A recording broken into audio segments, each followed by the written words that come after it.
The Call ခေါ်သံ online magazine ကိုနားဆင်နေရတာဖြစ်ပါတယ်။ American အလှည့်အပြောင်း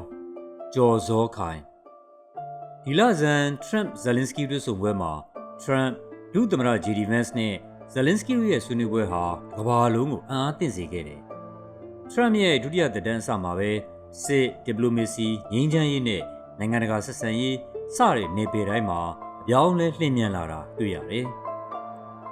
ဘတ်ဂျက်လိုငွေနဲ့ကုန်သွယ်ရေးလိုငွေအမေရိကန်မှာဖြစ်နေတဲ့အပြောင်းလဲတွေကိုလေ့လာရင်နိုင်ငံရေးပိုင်းနဲ့စီးပွားရေးပိုင်းဆိုပြီးနှစ်ပိုင်းခွဲပြီးကြည့်ရမှာဖြစ်တယ်။လက်ရှိအမေရိကန်စီးပွားရေးရဲ့အဓိကအကျဆုံးပြဿနာကဘတ်ဂျက်လိုငွေပြမှုဖြစ်တယ်။အမေရိကန်ဗဏ္ဍာရေးဝန်ကြီးဌာနကတရားဝင်ထုတ်ပြန်ထားတဲ့စာရင်းအရလက်ရှိအချိန်မှာရှိတဲ့ဘတ်ဂျက်လိုငွေကဒေါ်လာ80ဘီလီယံရှိနေတယ်။ဒါဟာမနှစ်ကဒီအချိန်စာရင်းဖြစ်တဲ့932ဘီလီယံထက်ဘီလီယံ300ကျော်ပိုများနေတယ်။မနှစ်ကတစ်နှစ်လုံးဘတ်ဂျက်လိုငွေက1.83ထရီလီယံဖြစ်တယ်။ဘတ်ဂျက်အဝင်ကတိုင်းပြည်ရဲ့ကောက်ခံရရှိတဲ့အခွန်ငွေတွေဖြစ်ပြီးအထွက်ကတော့ဝန်ကြီးဌာနတွေရဲ့အသုံးစရိတ်ဖြစ်တယ်။ဘတ်ဂျက်လိုငွေပြမှုကိုလျှော့ချဖို့တမယိုးကျစဉ်းစားမယ်ဆိုရင်အဝင်များလောက်အောင်လုပ်မလားနဲ့အထွက်နည်းအောင်လုပ်မလားဆိုတာပါပဲ။ဒါမှမဟုတ်ဒီနည်းကိုမျှပြီးသုံးရမှာဖြစ်တယ်။ကမ္ဘာပေါ်မှာဘယ်ဆိုးရကမှအခွန်တိုးကောက်တာမျိုးမလုပ်လို့လူထုထောက်ခံမှုကျမှာစိုးလို့ပါလူထုကညွှန်ညင်ရင်အစိုးရတရက်ဟာနိုင်ငံရေးအရာနစ်နာတယ်နောက်တစ်ချိန်ရွေးကောက်ပွဲမှာထိခိုက်ကြရဖို့ရှိတယ်အခု Trump လည်းပဲအခွန်တိုးမကောက်လို့သူကိုယ်တိုင်လည်းအခွန်ရှောင်လို့အစ်စ်ခံရဘူးလေပြည်တွင်းအခွန်တိုးမကောက်ချင်တော့ပြည်ပကသွင်းတဲ့ကုန်တွေကိုပို့ပြီးအခွန်စည်းကျပ်ဖို့လုပ်တယ်ဒါကအခုမှမဟုတ်ဘူးပထမသက်တမ်းမှာလည်းလုပ်ခဲ့တယ်ဒီနည်းကကုန်သွယ်ရေးစစ်ကိုဥတီခဲ့တယ်မှတ်ချက်ပြည်ပကုန်တွေကိုအခွန်ကောက်ရတဲ့နောက်ထပ်အချက်တစ်ချက်ကကုန်သွယ်ရေးလိုငွေပြမှုကြောင့်ဖြစ်တယ်။ဆိုလိုတာကအမေရိကန်ကတရုတ်ကိုပစ္စည်း100ဘူးရောင်းပြီး300ဘူးပြန်ဝယ်ရင်ဒါကိုကုန်သွယ်ရေးလိုငွေ200ပြတယ်ခေါ်တယ်။ Export က import ထက်နည်းနေရင်လိုငွေပြတယ်သုံးတယ်။ဒါကိုညီမျှဖို့တရုတ်ဘက်ကပစ္စည်းသွင်းတာတွေလျော့ဖို့ဒီပစ္စည်းကိုဈေးကြီးအောင်လုပ်ရတယ်။အခွန်ကောက်ခံရတော့တရုတ်ပစ္စည်းတွေဈေးကြီးလာတယ်။အသွင်းကျလာမယ်။လက်ရှိမှာအရင်ကအခွန်မရှိတဲ့ကနေဒါနဲ့မက္ကဆီကိုကို25%အခွန်တိုးကောက်လိုက်ပြီးတရုတ်ကိုအရင်အခွန်ထက်10%တိုးလိုက်တယ်။အစိုးရစွမ်းဆောင်ရည်ဌာန Trump လုပ်တဲ့နောက်တစ်နည်းကအစိုးရအသုံးစရိတ်တွေကိုရှော့ချဖို့လုပ်တာဖြစ်တယ်။ဒီဘက်မှာ Trump ကိုအဓိကအကူအညီပေးနေသူကတော့ Elon Musk ပါ။ Elon Musk က Trump အစိုးရအသစ်ဖွဲ့စည်းလိုက်တဲ့အစိုးရစွမ်းဆောင်ရည်ဌာန DOGE Department of Government Efficiency ကိုမောင်းနေတယ်။တကယ်တော့ Elon Musk က Trump ရဲ့အကြီးတန်းအကြံပေးပါ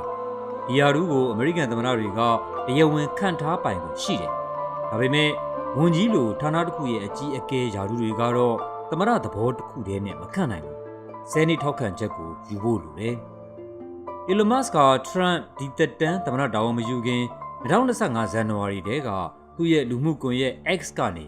အမေရိကန်ကွန်ဂရက်မှာမဲခွဲဖို့ရှိတဲ့အစိုးရအသုံးစရိတ်တွေကိုသူ့ထင်မြင်ချက်တွေစပေးပြီးကန့်ကွက်ခဲ့သူဖြစ်တယ်။သူပြောတာအားလုံးကိုတထက်ဒီနီးပါး Trump ကလိုက်လုပ်တဲ့အတွက်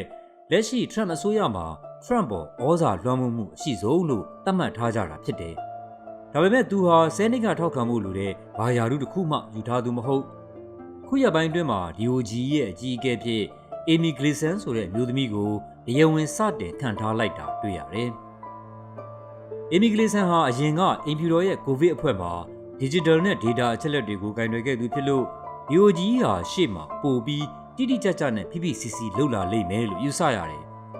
DOGE ရဲ့လက်တော်လုပ်ရက်တွေဖြစ်တဲ့အစိုးရဝန်ထမ်း2000ကျော်လုပ်ပို့လိုက်တာနဲ့အတူအစိုးရအသုံးစရိတ်တွေကိုအကြီးအကျယ်ရှော့ချဖို့လုပ်နေတဲ့အတွက်နာမည်ဆိုးထွက်နေတဲ့သဘောဖြစ်တယ်။အစိုးရကျွေးမီအမေရိကန်ဘတ်ဂျက်လိုငွေလို့ပြောရင်တစ်ဆက်တည်းတွဲပြီးနားလည်ဖို့လိုလာတာက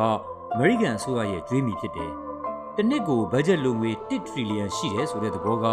ဒီလိုငွေထပ်မတိုးသွားဘူးဆိုရင်တော့10နှစ်မှာ10ထရီလီယံဖြစ်လာမယ်။အဲဒီလိုငွေတွေအားလုံးဟာရေပုံရအနေနဲ့အမေရိကန်အစိုးရရဲ့ပေးဆက်စရာကျွေးမီတွေဖြစ်လာတယ်။ဘတ်ဂျက်လိုငွေပြတဲ့အခါဗဏ္ဍာရေးဝန်ကြီးဌာနက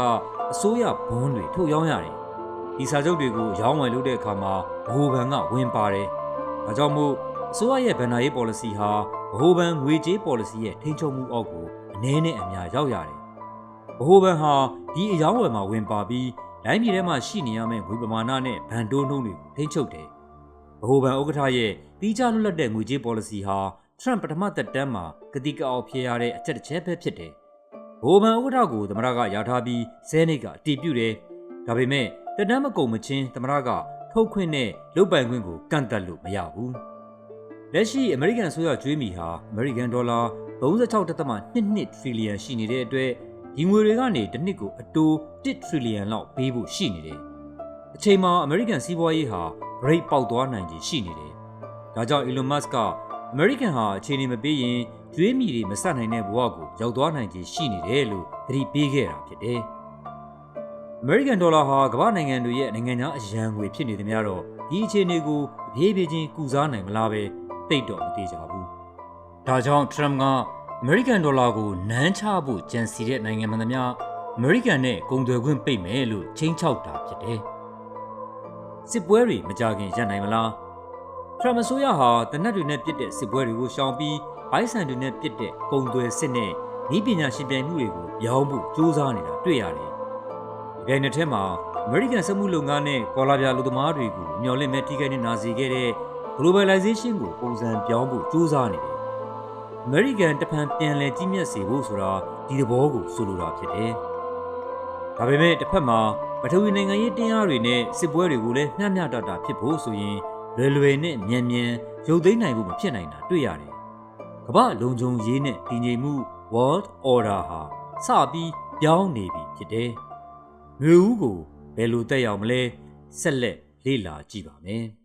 ။ The Call Call Them online magazine မှာဖော်ပြထားတဲ့